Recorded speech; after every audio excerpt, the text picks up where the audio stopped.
Hey, good morning, everyone. Hope you had a good weekend. I also hope you saw the feature we did talking to voters in Georgia. Again, just kind of getting word on the street of how people are kind of maybe placing their votes or maybe going to vote. First up, look, the elections are tomorrow, and we're going to be having some special election coverage here and with our sister media, NTD. The Epoch Times and NTD, we're going to be doing live streaming all day long, starting from 2 p.m. That's going to be American thought leaders. Then 3 p.m. is going to be Crossroads. So different time schedule tomorrow. 3 p.m. is going to be Crossroads. But again, we're going to be broadcasting all day different programs. So again, we're going to continue after Crossroads with Roman at Facts Matter. So we will not be doing the show at 10:30 a.m. Eastern time tomorrow. Instead, again, we're going to be doing Crossroads at 3 p.m. Eastern time. That's noon Pacific time. And happy daylight savings time also. Now look, tomorrow, same place as usual, different time. And we'll be back to normal schedule again, 10:30 a.m. on Wednesday. Now look, folks, as you're all aware, the 2024 elections are tomorrow. Tomorrow is the kind of last day for it. I guess we have a different election system now. It used to be, again, it was 1 day to vote. Now it's a long time. I early voted. I'm sold on it. Now look, in just over 24 hours, we are going to start seeing the counting of votes that will decide the next 4 years for this country. And alongside official polling, some of the key indicators on who's winning the elections are betting odds and swing state cookies.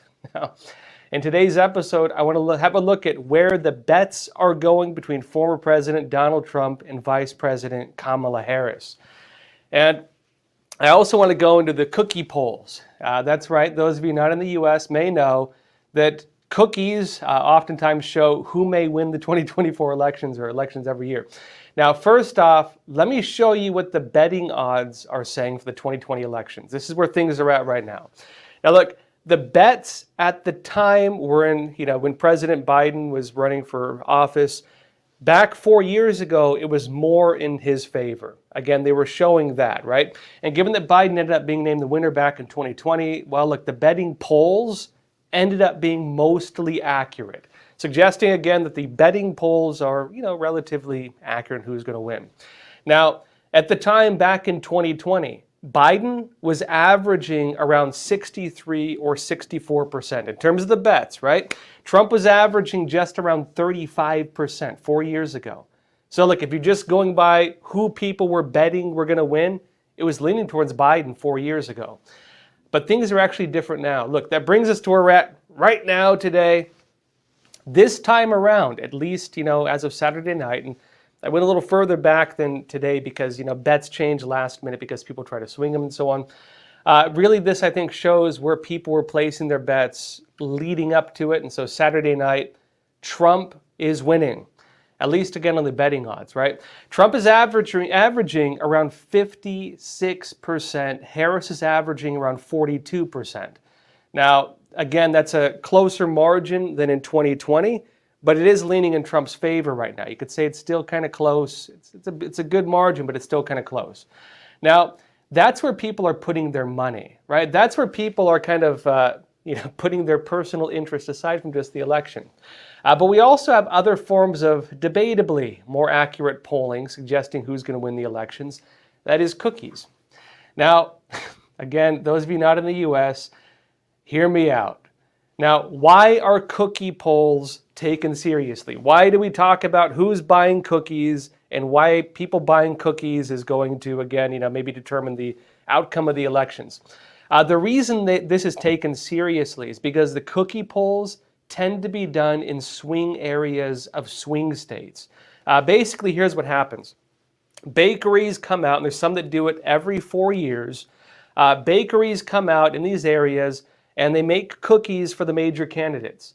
And the number of cookies that people buy, again, in these key counties of swing states, gives kind of an unofficial poll of who people in the swing states might end up voting for. Some of the cookie polls have actually been surprisingly accurate. Although, look, 2020, some said, Trump was going to win. The cookie polls were actually going for Trump. Trump ended up not winning, depending on how you view it. So take that as you will. But first off, here's what one of the bigger cookie polls is saying out of Pittsburgh in Pennsylvania right now. Washington Examiner. It says, a bakery near Pittsburgh, Pennsylvania is conducting its own presidential poll with cookie sales for each candidate. And it's at Oakmont Bakery started its election cookie poll in the early 2000s with less than 3 weeks until former President Donald Trump and Kamala Harris face off on the election day. The bakery has said customers have bought more than 21,000 Trump cookies versus around 6,200 Harris cookies.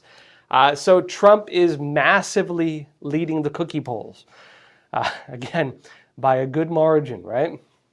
Now, again, Harris has 6,200 cookies as of October 20th. Trump had 21,000. Now, note that customers could also pick a neutral candidate cookie, which had more than 9,000 sales. And so even if you combine the Kamala cookies and the neutral cookies, Trump's still winning the cookie poll.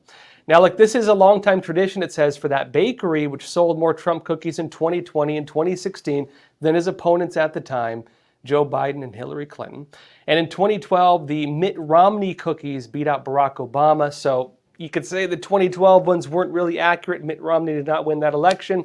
But again, that emphasizes that this is kind of a swing county. This is an independent area. And again, they wanted Mitt Romney back in 2012. Suggesting again that these are voters who are kind of, again, swing voters. These are voters who could go either way. Now look, Pittsburgh, that area where the bakery is, it's pretty important for this election.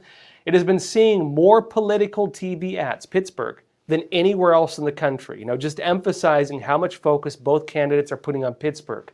And look, Pennsylvania overall is being regarded as one of the most important of the 7 swing states this time around. The state has mostly gone Democrat before, but it went for Trump in 2016. Kind of like the opposite of Georgia, right?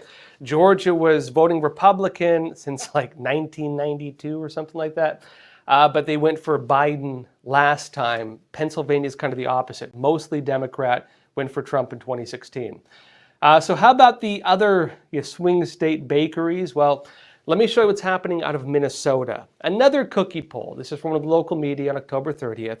It says a bakery in Minnesota is sharing the weekly results of its ongoing presidential cookie poll.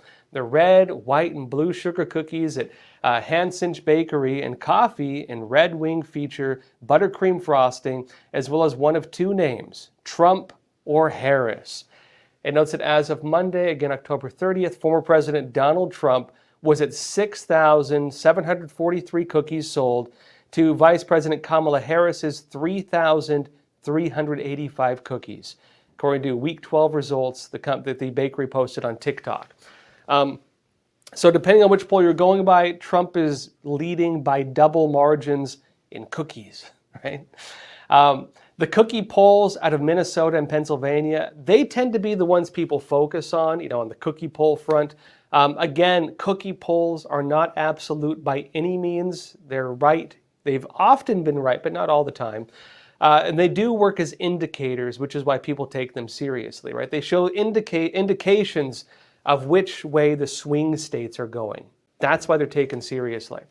Now, this time around, just kind of another factor with this, you could also argue that maybe they're not accurate this time because people are actually driving from different counties or even from different states to go and buy these cookies. And because you have people from other places going to buy them, maybe it's not as, indicating.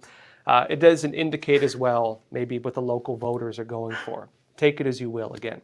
Now, look, but if we go by official polling, right? We talked about the betting odds leaning towards Trump, the cookie polls, at least by double margins, voting for Trump. The odds in terms of polling, actual polling, is also important. Now, look, for the most part, the polls, again, leading up to now, for the most part, they had Trump and Harris within just a few percentage points from each other. A lot of this is going to change depending on which media you read. If you're reading a lot of the kind of left-wing media, you're going to see oftentimes that, Trump afraid, Harris winning in the polls. If you read a lot of right-wing media, they'll say Harris afraid, Trump is winning in the polls. In reality, they've been very close. They've been within a few percentage points of each other. And, again, it goes by which poll you're looking at, but most of the trustworthy ones have been pretty close. Now, look, by late October, a lot of the polls were showing Harris in the lead. But, hear me out, right? Within the first few days of November, just, leading up to this, they've been swinging in Trump's favor. And so they fluctuate, right? By late October, Harris was like 1 or 2 points ahead, going by which one he went by. Now they're in Trump's favor. Trump is actually winning the polls, at least, again, just as of just recently. Now, and again, that's only within a few percentage points, which many people would say is within the margin of error. Although some people would say that all polls are within the margin of error because Trump tends to outperform the polls. Overall, though, we can say that polling is still pretty close. I can tell you something interesting, though, based on my own personal experience. I was in Georgia just recently. Again, I did a special feature on it. We published it on Friday. Some of you may have seen it. If you haven't, go watch it. And in that special episode I was doing in Georgia, again, Georgia now being a swing state, I was talking to voters going to vote, coming out from early voting, also just doing kind of man on the street interviews, just talking to people. I can tell you, a lot of people who look like they're going to vote Trump will not tell you. And again, very few people recognized me, in Georgia. And so, I went up to some of them saying, hey, I'm doing again, polling. I'm asking people, who you think is going to win or who you're voting for. Most of the people voting for Kamala, most people voting Democrat were very eager to talk. A lot of the Democrats were very willing to talk, in my experience, when I'm just telling them I'm doing exit polling or doing polling. A lot of other people who looked like they're conservative, they would tell me things like, oh, you don't want to know who I'm voting for. Oh, I'd rather keep that to myself. I don't want to talk about it. A lot of those people are the ones that I think could make polling inaccurate. And again, I think that's also why polling oftentimes is not quite dependable, frankly. Because especially in the current political climate, where people are being demonized and attacked and labeled, like, I don't want to name all the names, but people, you've seen them, right? Calling people fascist and everything else. A lot of people don't want to get pulled into a conflict, especially people who are not confrontational, especially people who might think they'll be attacked, especially if they go on TV talking about it. A lot of people will not say who they're voting for because they don't want to be attacked. In my personal experience, that could be a factor that will significantly change the reliability of polling. Because again, a lot of people who are voting Trump will not say it. And frankly, it's a self-created problem, I think, by a lot of these agencies that do this, because many of them, have been engaged in attacking voters, criticizing them, attacking their views, and so on. And so, what do you expect where people don't want to say it, right? I do think that'll make it, I do think because of that, the unrecorded polling will lean more in favor of Trump. And I'm saying this based on experience, because I was just doing again, exit polling personally on the ground. I was doing exit polling in Georgia, doing interviews, asking people, who they're going to vote for. And again, I have the special feature on that. Folks, meanwhile, something else is happening right now. A squirrel has become a political symbol. And Peanut the squirrel, this cute little squirrel wearing a cowboy hat, that little squirrel could swing the 2024 U.S. elections. I'll be talking more about this after I come back from a quick break. Experts agree. One of the best ways to protect against financial uncertainty is to diversify your portfolio. Learn how physical gold and silver can secure your retirement funds from today's economic challenges with a gold IRA from American Hartford Gold. You can safeguard your wealth with no penalties or taxes when you transfer your current qualifying retirement accounts. Call now and our precious metals specialists will send you a free information kit, no cost or obligation. American Hartford Gold, a trusted industry leader with an A+ from the Better Business Bureau, has a 5-star rating from thousands of happy clients. Whether you are getting physical precious metals in a gold IRA or delivered to your doorstep, we offer only the highest quality gold and silver. For your peace of mind, we also offer a no-fee buyback commitment. a low price guarantee, along with free shipping and free insurance. So don't wait. Call the number on your screen today and secure your financial future.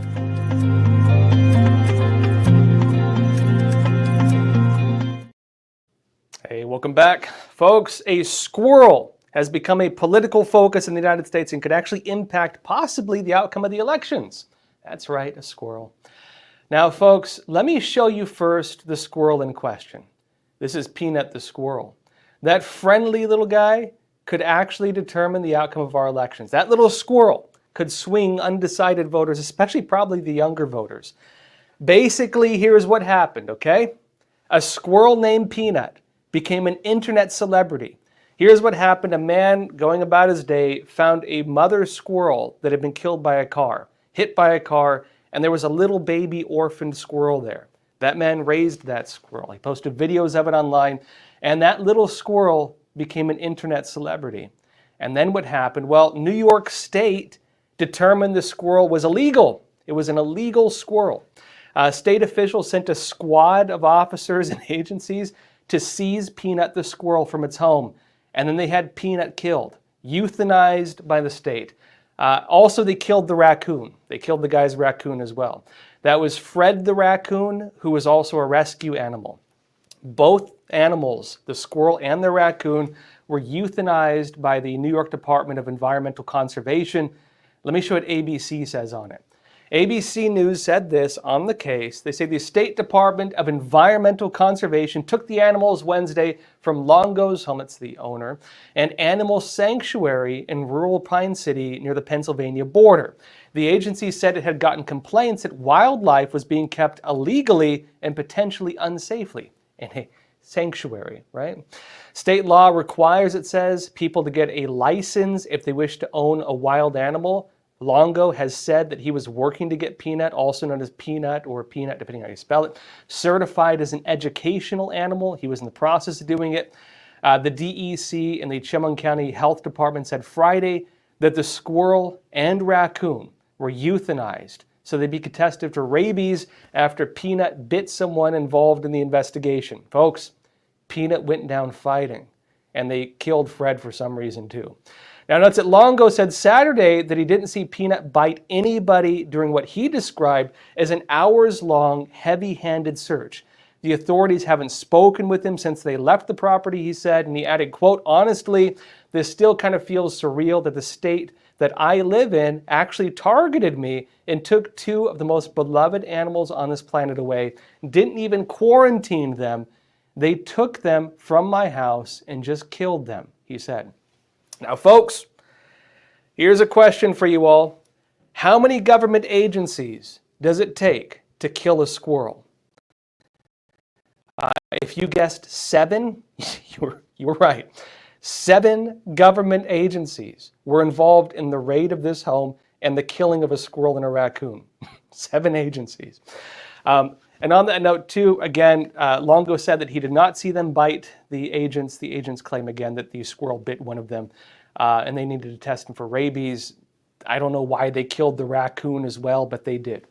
The owner, Mark Longo, made a GoFundMe. He's calling for justice for Fred and Peanut. And he says this, quote, it is with profound sorrow that we announce the loss of our beloved Peanut the squirrel and Fred the raccoon. On October 30th, the DEC made the devastating decision to euthanize these precious animals despite our heartfelt pleas for compassion. Now, beyond all of this, though, what has happened since this, and I don't think anybody could have seen this coming, Peanut the squirrel has become a kind of like political martyr. Peanut the squirrel has become like the emblem of government overreach in terms of the narratives on crime and so on, mostly among, the right wing and the conservatives. That squirrel is now a political focal point, and that's happening right before the presidential election. Critics are referring to this as an example of government overreach, and since, New York is a Democrat state, it's also being used as an example of political policy, right? People are tying this into political policy, and they're noting, hey, why is it that we have Tren de Aragua recruiting kids to go rob people at gunpoint in Times Square? Why is it that we have all these other issues where again, if a Tren de Aragua kid, right, a gang member from Venezuela, robs somebody at gunpoint and they get caught, they go to family court and they don't go to prison. They're left back out on the streets, right? Many people view that as just one example of kind of, this light on crime type policy. Why is it that that's okay, but they need 7 government agencies to go take somebody's pet squirrel and then kill it? People have also pointed out, during the raid that Longo, again, was basically, very heavily handed treated. He had to have escorts if he wanted to use the bathroom. They were questioning his wife's immigration status. And, he says he was basically treated like a drug dealer when he just had a pet squirrel, right? Now, Elon Musk, who's been campaigning with Donald Trump, he has been particularly focused on Peanut the squirrel. And noting also the political implications, right? The political symbology that Peanut now represents. Take this post, for example. Now look, given that Peanut was killed in New York, and New York's again led by Democrats, Elon Musk is suggesting that Democrat politics are ignoring some of the serious crimes in the city and have instead focused a large amount of resources on killing a squirrel. And based on that, again, this is being used as a point of criticism of kind of a dual system of justice as they're framing it, right? Another post from Elon Musk with over 8.2 million views has the owners explaining on camera how they believed they were treated like criminals, like drug dealers, as their home was raided by 7 agencies and as Peanut the squirrel and Fred the raccoon were taken and killed. Now, Elon responded to a post by Sean McGuire that said, quote, "Blue states seem to care more about euthanizing squirrels than arresting burglars and drug dealers."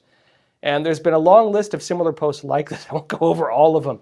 Basically, this is where the memes are at.